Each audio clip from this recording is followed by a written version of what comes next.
नमस्कार शेतकरी मित्रांनो, पाहूयात काल भारतातून बांगलादेशमध्ये नेमका किती गाड्या कांदा हा एक्सपोर्ट झाला आहे. तसेच त्या एक्सपोर्ट झालेल्या कांद्याला काल बॉर्डरवरती किती रुपयेपर्यंत बाजारभाव हे निघाले आहेत, याची सविस्तर माहिती आपण या व्हिडिओमध्ये पाहणार आहोत. तत्पूर्वी चॅनलवर जर नवीन असाल तर चॅनलला सबस्क्राईब करून शेजारील बेल आयकॉन प्रेस करा. त्यामुळे आपण अपलोड केलेले व्हिडिओ सर्वात अगोदर तुमच्यापर्यंत पोहोचतील. तर काल घोईदंगा बॉर्डर येथून टोटल 50 गाड्या कांदा हा एक्सपोर्ट झाला आहे. तर मेहदीपूर बॉर्डर येथून टोटल 75 गाड्या कांदा हा एक्सपोर्ट झाला आहे. हिली बॉर्डर येथून टोटल 10 गाड्या कांदा हा एक्सपोर्ट झाला आहे. तर तिन्ही ठिकाणचे मिळून टोटल 135 गाड्या कांदा हा काल बॉर्डरवरती एक्सपोर्ट झाला आहे. बाजारभावाचा विचार केला असता मध्य प्रदेश येथून गेल्या कांद्याला 84 ते 90% म्हणजेच 59 ते 63 रुपयेपर्यंत बाजारभाव हे काल बॉर्डरवरती निघाले आहेत.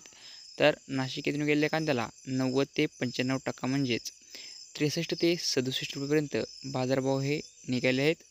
तर नगर येथून गेलेल्या कांद्यालाही 90 ते 95% म्हणजेच 63 ते 67 रुपयेपर्यंत बाजारभाव हे काल बॉर्डरवरती निघाले आहेत.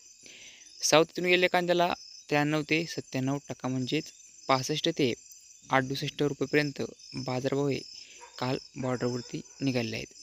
तर मागच्या बाजारभावा तुलनेत काल एक्सपोर्ट कांदा बाजारभावात किलोमागे 2 ते 3 रुपयेपर्यंत सुधारणा झालेली पाहावयास मिळत आहे. तर हे होते कालचे एक्सपोर्ट कांदा बाजारभाव. व्हिडिओ आवडल्यास लाईक करा, शेअर करा. धन्यवाद.